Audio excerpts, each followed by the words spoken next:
أعوذ بالله من الشيطان الرجيم والذين يؤمنون بما أنزل إليك وما أنزل من قبلك وبالآخرة هم يوقنون أولئك على هدى من ربهم وأولئك هم المفلحون. Ya.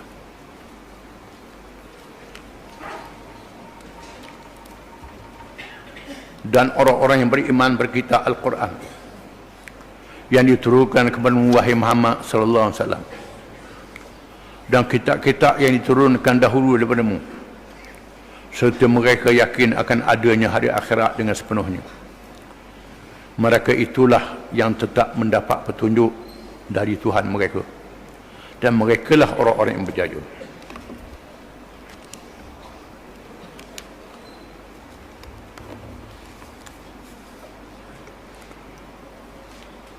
Bagian yang pertama daripada ayat ini, Allah Ta'ala meneruskan sifat mereka yang bertakwa kepada Allah, ialah mereka yang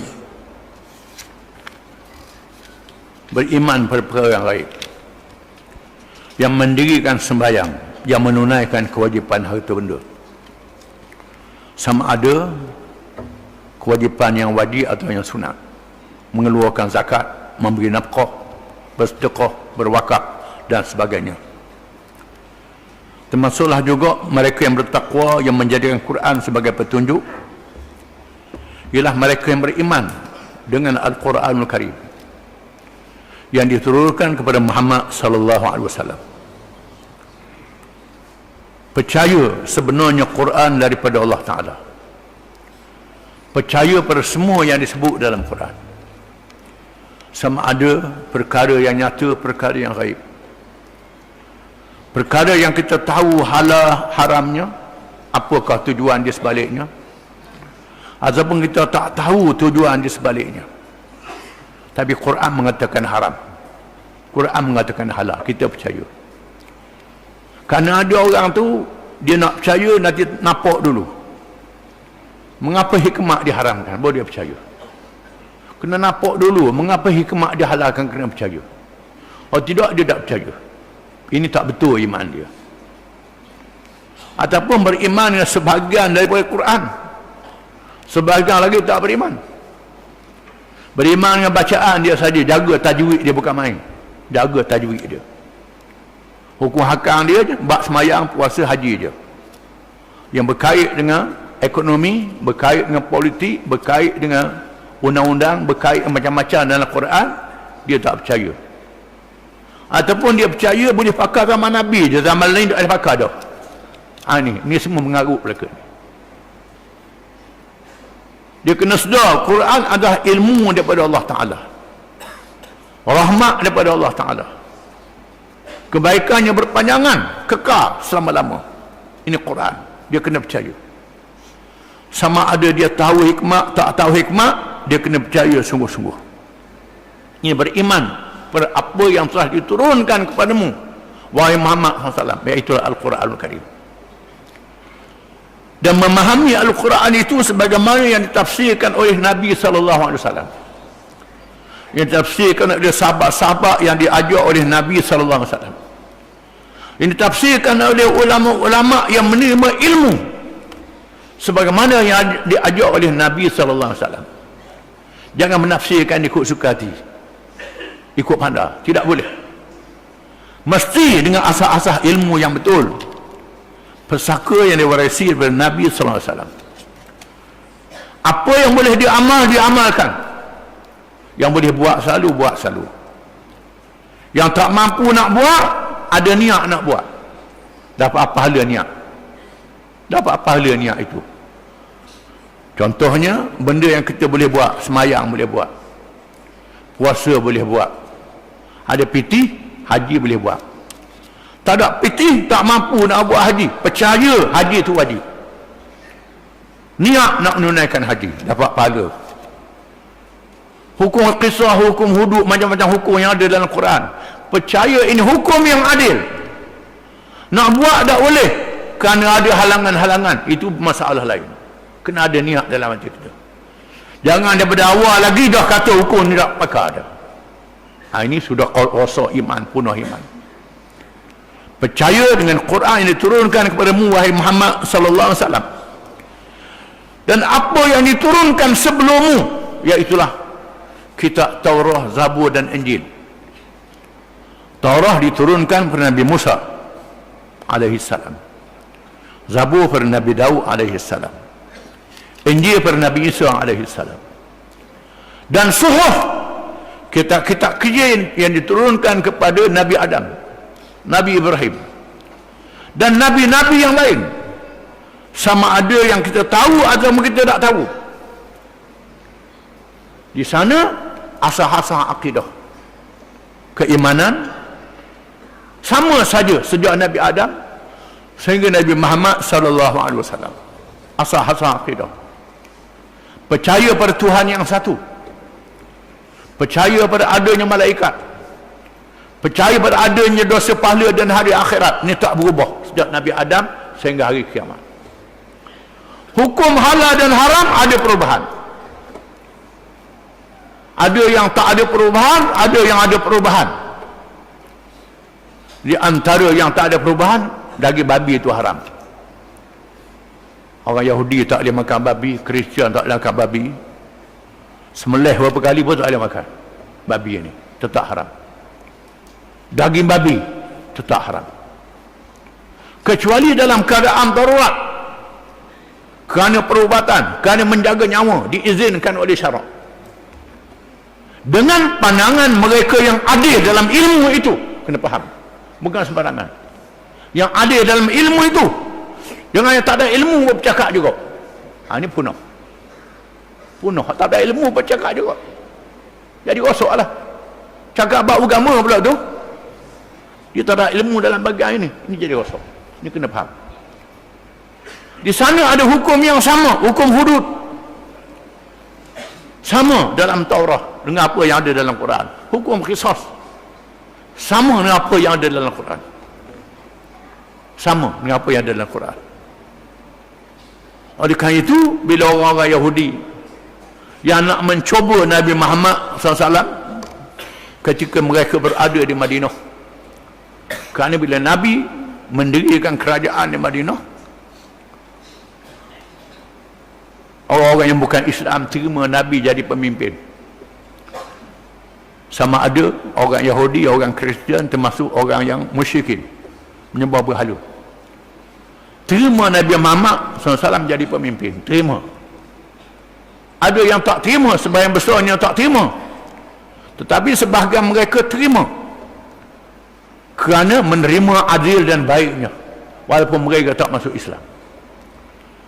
Terdapat mereka yang tak masuk Islam ini, kalangan orang Yahudi, ahli kitab, nak mencuba kerasulan Nabi Muhammad sallallahu alaihi wasallam.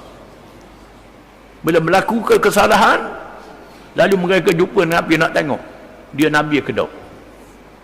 Ada orang kita kata jangan, lama kan dia Nabi sungguh, berat kita.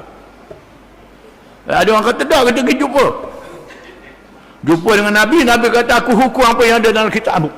Buka kitabmu. Buka kitab mereka, didapati sama apa yang ada dalam Quran. Maka terdapat kalangan ahli kitab ini yang beriman dengan Nabi Muhammad sallallahu alaihi wasallam. Maka disebut di dalam ayat-ayat Quran dan di dalam hadis-hadis bahawa mereka diberi pahala 2 kali ganda. Diberi pahala 2 kali ganda. Kerana mereka beriman dengan kitab mereka, beriman dengan Islam yang dibawa oleh Nabi. 2 kali ganda Tuhan beri pahala kepada mereka. Dan pengikut-pengikut mereka pula ikut sama. Lagi besar pahala mereka. Ada mereka yang al-maghdubi alaihim, yang dimurkai oleh Allah, menyembunyikan kebenaran ini.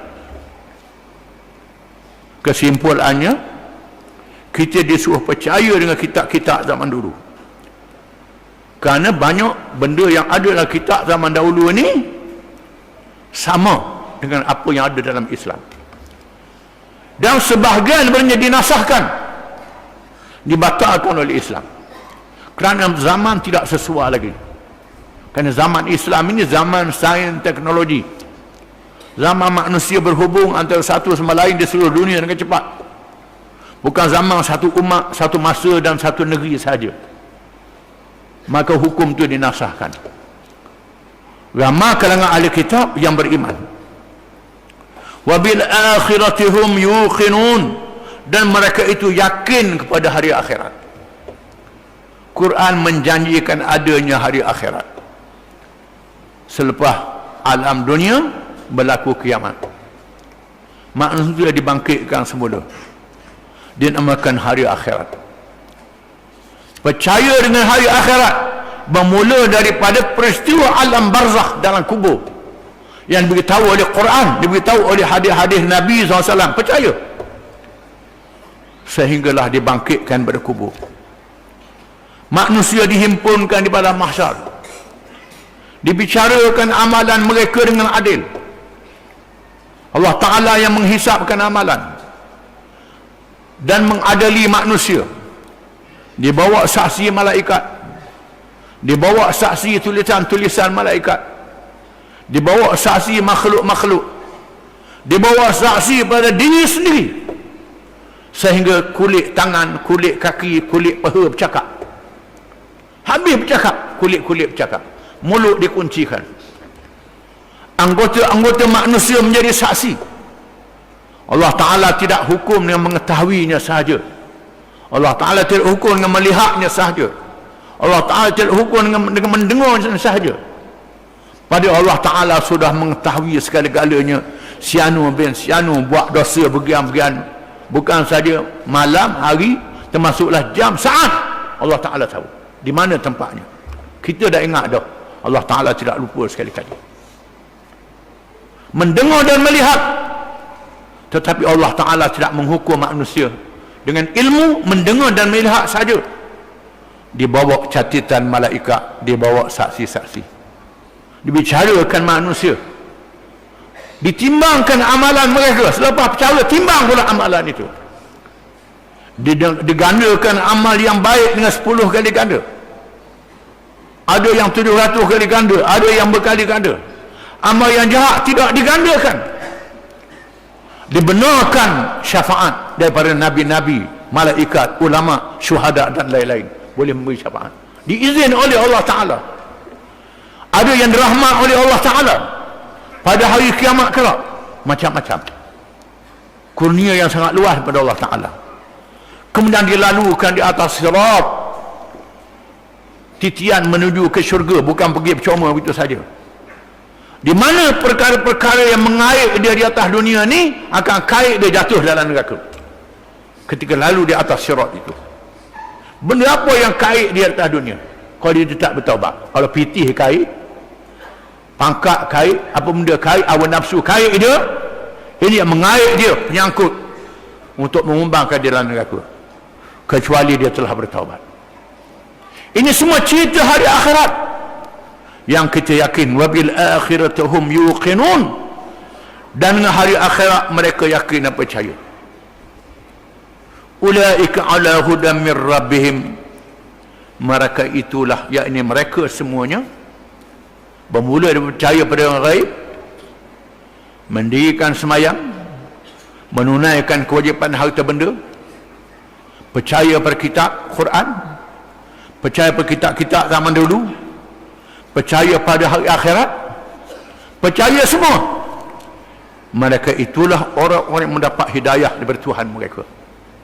Inilah ihdinas siratal mustaqim yang kita minta pada tiap-tiap rakaat sembahyang. Tanda dapat hidayah ialah percaya pada semua ini. Kalau tak percaya, kalau keleh, tak kuat, menandakan hidayah belum dapat lagi. Kena bersungguh. Di sinilah hikmat mengapa kita disuruh berdoa tiap-tiap rakaat sembahyang, ihdinas siratal mustaqim. Termasuk sembahyang jenazah juga berdoa, ihdinas siratal mustaqim. Setelah memuji dan memuji Allah Subhanahu wa Ta'ala, mengaku diri kita adalah hamba Dia. Iyyaka na'budu, akan Engkau kami sembah, tak sembah yang lain. Wa iyyaka nasta'in, akan Engkau kami minta tolong. ihdinas siratal mustaqim, tunjukkanlah kami, beri hidayah pada kami ke jalan yang betul. Hidayah itu ya yang disebut dalam permulaan surah Al-Baqarah ini, iaitulah percaya pada perkara yang kita tak nampak, Allah Ta'ala dan sepahala malaikat, hari akhirat yang kita tak nampak, mendirikan semayang hubungan kita dengan Tuhan, menunaikan kewajipan harta benda hubungan kita dengan manusia, percaya dengan kitab Allah sama ada Quran sekarang ni ataupun kitab-kitab zaman dulu, percaya juga pada hari akhirat, iaitulah wawasan kita. Wawasan kita hari akhirat bukan wawasan 20-20 saja. 20-20 dekat dah nak siapa, tapi tak tahu ke ujung lagi. Wawasan akhirat ni mesti persediaan untuk wawasan akhirat, tujuan masa depan hari akhirat mesti ada pada orang Islam. Mereka lah orang yang sungguh-sungguh dapat hidayah daripada Allah. Wa ulaika humul muflihun, dan mereka itulah orang yang mendapat kemenangan di dunia dan kemenangan di hari akhirat. Dua kemenangan disebut dalam hadis. Satu hari Nabi bersabda pada sahabat dia, afala ukhbirukum an ahlil jannati wa ahlin nar, adakah suka aku nak beritahu pada kamu tentang ahli syurga dan ahli neraka? Qalu bala ya Rasulullah. Cerita Rasulullah, kami nak dengar. Lalu Nabi menyebut firman Allah Ta'ala, alif lam mim, dzalikal kitabu la raiba fihi hudan lil muttaqin alladzina yu'minuna bil ghaib wa yaqimuna as-salah wa mimma razaqnahum yunfiqun, hingga wa ulaika humul muflihun. Hak ni kata Nabi, ini ahli syurga. Mau nak tahu ahli neraka? Innal ladzina kafaru sawa'un 'alaihim a'anzartahum am lam tundirhum la yu'minun. Mereka yang beritahu pada mereka sama saja tak percaya, beritahu tak percaya. Ini ahli neraka. Lalu sahabat kata, lasnahum ya Rasulullah, kami bukan mereka yang tak percaya Rasulullah, kami tak mahu ahli neraka ni, kami adalah mereka yang beriman, yang mahukan kejayaan dunia dan kejayaan di hari akhirat. Wallahu a'lam.